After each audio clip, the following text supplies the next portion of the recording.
We must take back the streets. It doesn't matter whether or not the person that is accosting your son or daughter or my son or daughter, my wife, your husband, my mother, your parents. It doesn't matter whether or not they were deprived as a youth. It doesn't matter or not whether or not they had no background that enabled them to become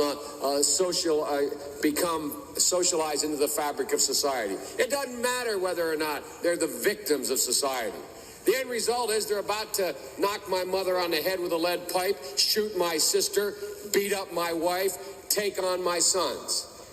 So I don't want to ask what made them do this. They must be taken off the street. That's number one. There's a consensus on that.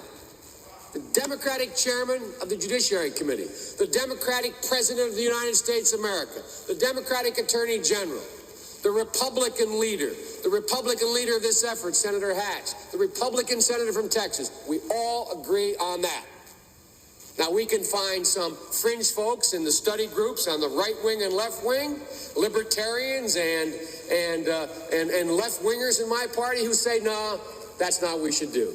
But politically, that consensus has been arrived at. I acknowledge there was not that consensus in the 60s. There is today.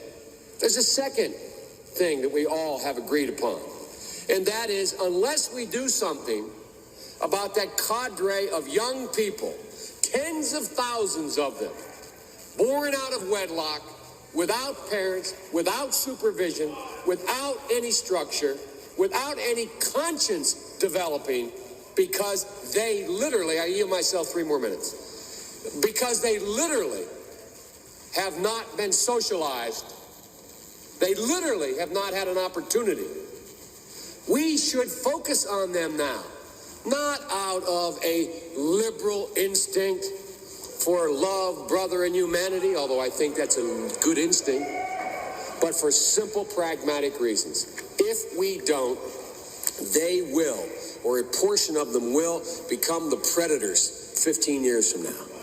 And Madam President, we have predators on our streets that society has, in fact, in part because of its neglect, created. Again, it does not mean because we created them that we somehow forgive them or do not take them out of society to protect my family and yours from them. They are beyond the pale, many of those people. Beyond the pale.